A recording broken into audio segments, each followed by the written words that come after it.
grandes histórias de grandes disputas entre Honda CBX 750F e Yamaha RD 350 LC.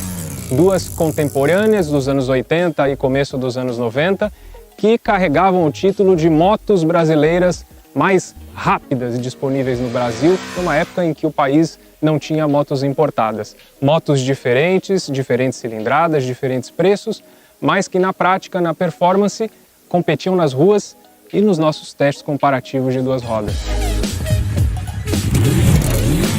Mas antes de nós relembrarmos os resultados dos testes e as velocidades que cada uma atingiu, vamos relembrar um pouquinho da história de cada uma delas.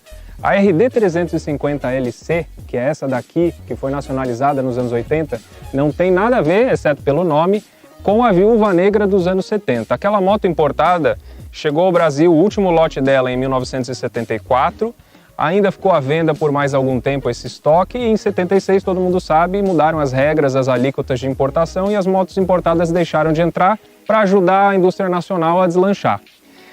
A RD 350 daquela época, no exterior, ainda passou por uma atualização, virou RD 400, com algumas diferenças de design também, e terminou aquela história no fim dos anos 70. Em 1980, no exterior, foi lançada a RD 350 LC, LC de refrigeração líquida em inglês. Um projeto completamente novo, não só de motor, mas em todo o restante. Nada em comum, só ficou o nome mesmo.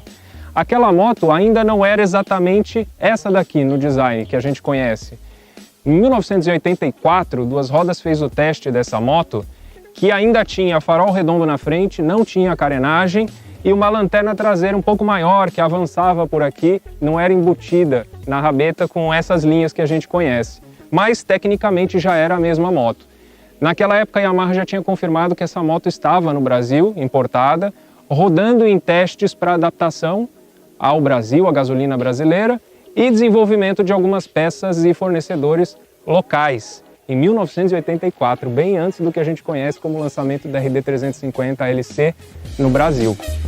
Nessa época, a Yamaha dependia da conclusão de uma nova fábrica que estava sendo construída em Manaus, para facilitar a entrada de peças importadas para motos de cilindrada maior e projetos um pouco mais complexos, o que seria um pouco difícil e menos viável na fábrica que foi construída em 1974 em Guarulhos, que foi uma decisão que a Yamaha tomou na época de ficar mais próxima do mercado consumidor, e isso foi revisto nos anos 80.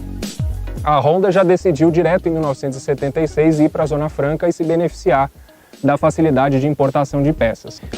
O que aconteceu? Atrasou um pouco a construção da fábrica de Manaus. E a Yamaha só conseguiu concluir a fábrica e começar a produzir a RD 350 no Brasil, LC, em 1986, no finalzinho do ano já como modelo 87.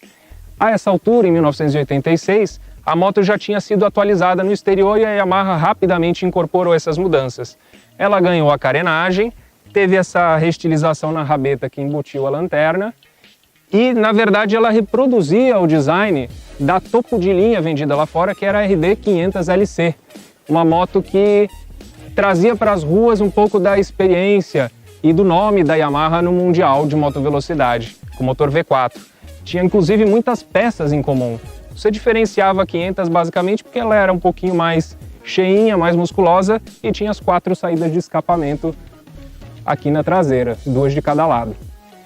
Essa moto aqui já é uma versão um pouquinho posterior, a partir de 91 ela ganhou esses 2 faróis e essa restilização na frente, mas tecnicamente se manteve inalterada.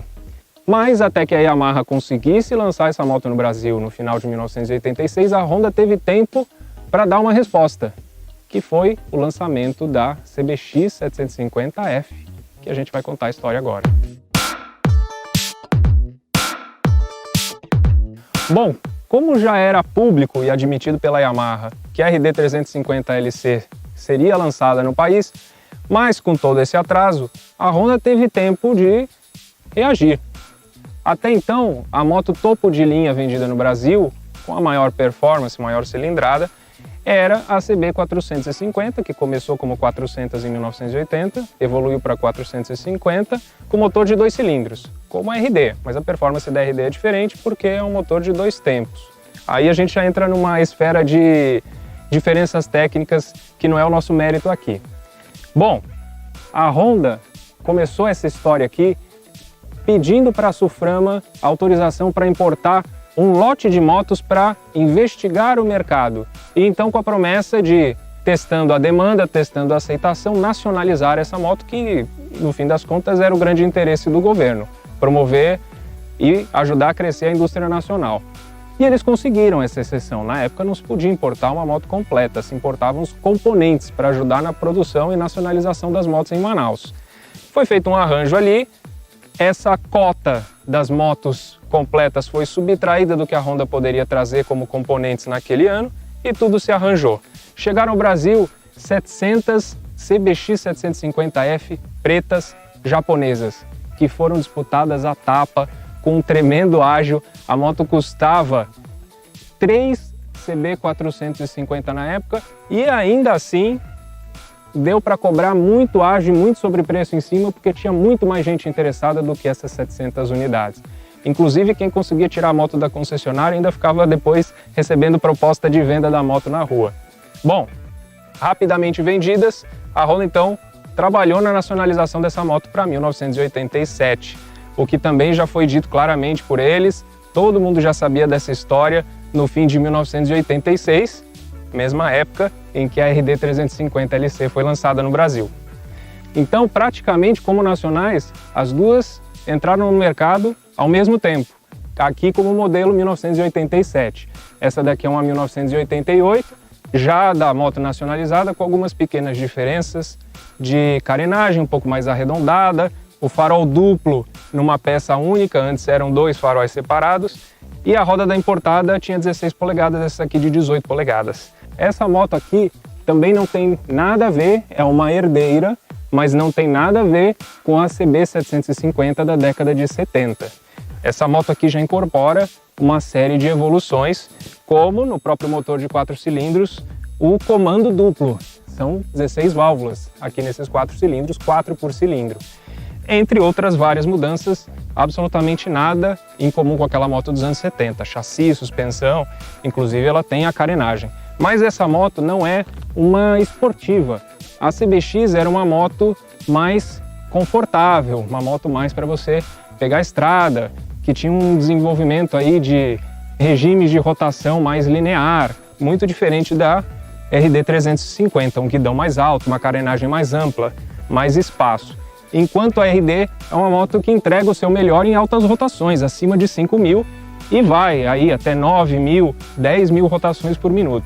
Uma moto que precisa de uma pilotagem um pouco mais agressiva, com semiguidões, uma posição um pouquinho mais baixa do que os semiguidões aqui da CBX, um conceito de pilotagem completamente diferente.